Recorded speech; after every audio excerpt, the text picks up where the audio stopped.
Gracias por estar con nosotros en este encuentro con la ciencia. Estamos con Carlos Anderson, perdón, que Es lo mismo.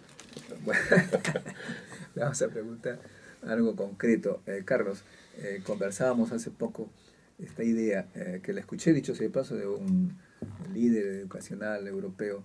Él decía lo siguiente: hemos cometido un gran error.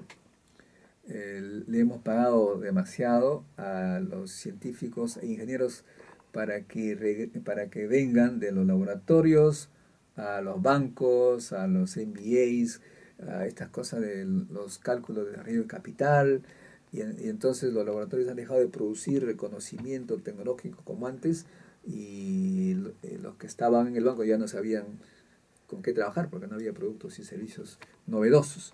Por esa razón vamos a regresar a los que tienen 30 años para abajo a sus laboratorios, y a los que tienen más de 40 y tantos irán a su casa, ya ganaron suficiente.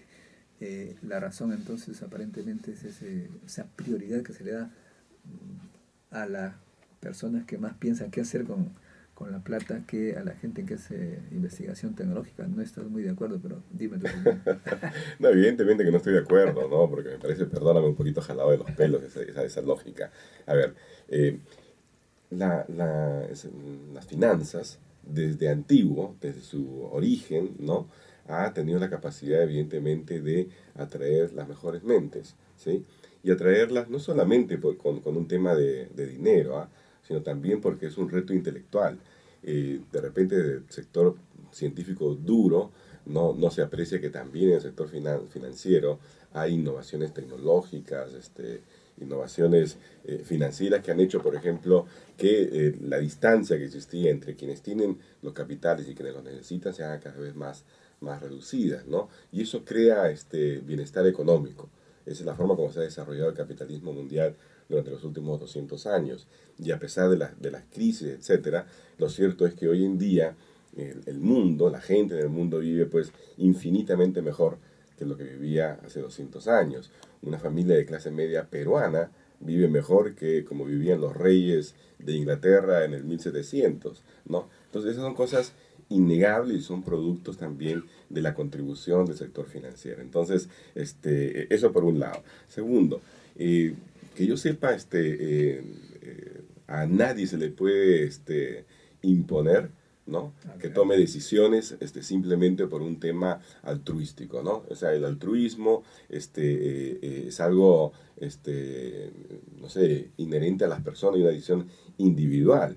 Yo conozco mucha gente que está en el sector de ciencia, físico, etcétera, en Nueva York, en otros sitios, que por más que le pongas 3 millones de dólares, 5 millones de dólares, no se mueven de su investigación. Y lo hacen por un tema de docencia, de voluntad de servicio. El que se mueve al lado de finanzas porque realmente nunca fue tan investigador. O sea, hizo el doctorado porque es funcional. Hay mucha gente que hoy en día hace doctorados en física porque saben que es el mejor camino para llegar a ser un experto en el mercado de derivados de Nueva York. Ese es su verdadero objetivo. Y sabe que... Estás hablando de los que realmente tienen vocación, pero tú sabes muy bien que hay una parte de la gente que está, además responde a los incentivos. pero Si por no, supuesto, tendríamos el ser los humano, acentos. mira, sí. En Estados Unidos hay la regla esa: publish or perish. Publish or perish, claro, evidentemente. Entonces, si tú me dices los seres humanos, si fuera cierto lo que tú me dices, no necesitarías eso. La gente, no hay que ponerle ninguna regla. No, pero eso es un incentivo. Por eso. El publish or perish es un incentivo. Publica o te mueres, o sea, sales de la academia, es un incentivo. Lo que pasa es que hay incentivos positivos y incentivos negativos. Es la vieja teoría por eso es necesario los incentivos. Pero por supuesto, entonces, existen incentivos económicos y existen incentivos no económicos, ¿no? Evidentemente, yo no creo que los seres humanos respondemos única y exclusivamente a incentivos económicos. Lo sé, pero ayuda para priorizar ciertas cosas. Pero por supuesto, entonces, mira, pero la idea... Yo escucho a los políticos que dicen: hay que pagarle más a la gente porque necesitamos personas de alto valor en la administración pública. Entonces, sí, pero por supuesto. Entonces quiere decir que hay que... No, pero es que hay un cierto nivel... Estás priorizando la administración, no estás priorizando la investigación, la inventiva.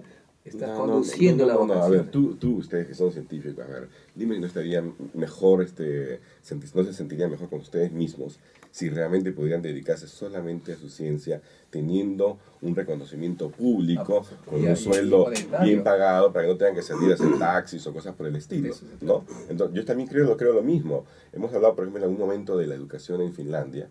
Es más difícil ser un profesor en Finlandia que obtener un MBA, ¿ok? ¿Y eso por qué? Porque la sociedad como un todo decidió revalorar el papel del maestro. Entonces, ¿ves que eso se revalora en el Perú? No, aquí hay que hacer todo un trabajo. Este programa es una forma de hacer eso, porque evidentemente no es el programa pues número 1 en sintonía por alguna razón. Menos mal. No, es que debería ser. Lo digo así porque cuando voy al cine, sí, todo veo te poca reconoce. gente. No, me refiero. No soy tan querido. Cuando yo voy al cine y veo poca gente, casi siempre la película es muy buena. Claro, sí, pues, hay como una especie de selección adversa, lo entiendo. Pero en realidad, pensando en el siglo XXI, XXII, XXIII, los programas de ciencia deberían ser el número 1. Porque fíjate cómo ha venido cambiando, cuando decimos que el Perú viene cambiando y observamos solamente el tema de infraestructura física, estamos mirando la cosa totalmente equivocada.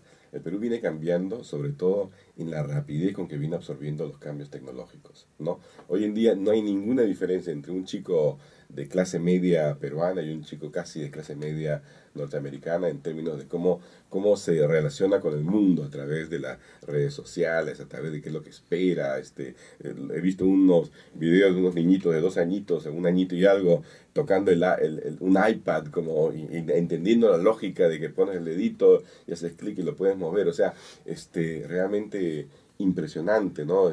Todo eso. Entonces, yo sí creo que hay que hacer muchísimo por la ciencia y la tecnología. Soy convencido y en ese plan estamos haciendo también nuestro pequeño granito de arena. De eso vamos a conversar, sí, Carlos, en otra oportunidad. Perfecto, tenemos, por favor, yo te agradezco enormemente que estés con nosotros. Tenemos 2 invitados de lujo también, ¿no? Enrique Pasco ha sido presidente de la CONIDA. ¿Cuál es tu opinión de lo que has escuchado, Enrique? En primer lugar, muy buenos días. Muchas gracias por la invitación. Felicitaciones, por favor, por este programa que lo que trata es de difundir la ciencia y tecnología e innovación. Y yo particularmente pienso que una política como se está aplicando en este momento es una política de segundo piso. Construir un edificio se tiene que empezar por los cimientos y el segundo piso es el que estamos trabajando en este momento. ¿Qué significa? El primer piso es la base que tiene que ser sólida para el futuro y esa la tiene que formar el Estado.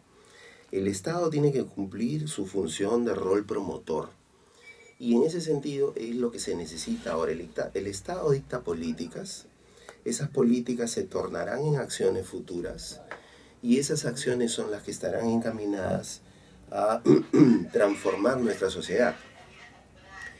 La idea que tenemos en este momento es precisamente desarrollar unas políticas que estén orientadas a la investigación, innovación, investigación y desarrollo, ciencia y tecnología desde el Estado peruano.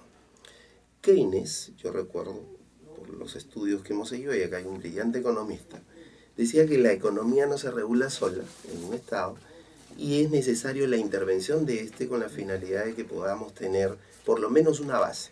Entonces, los países desarrollados, ejemplos como el de Finlandia, los mismos Estados Unidos o algunos países asiáticos como Corea, ya transcurrieron esa parte y ahora están tan bien solidificados y conformados, es una sociedad muy bien formada en educación, en ciencia, que ya no tienen un problema para que la actividad privada se conforme en una actividad generadora de investigadores.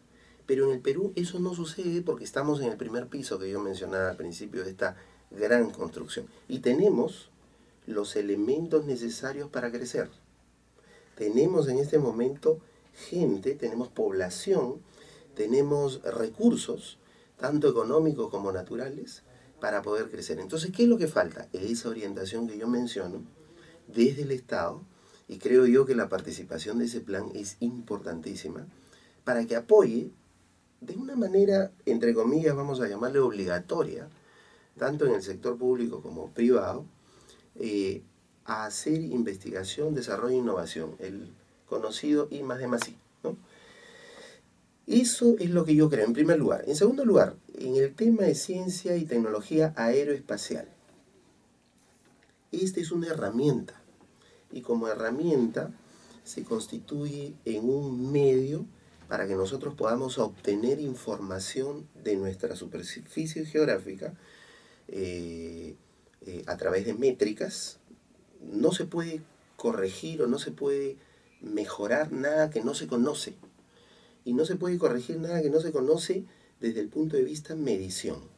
No sabemos cuántas hectáreas de bosque primario tiene en este momento el Perú y no sabemos cuánto tenemos que pedir de los bonos de carbono.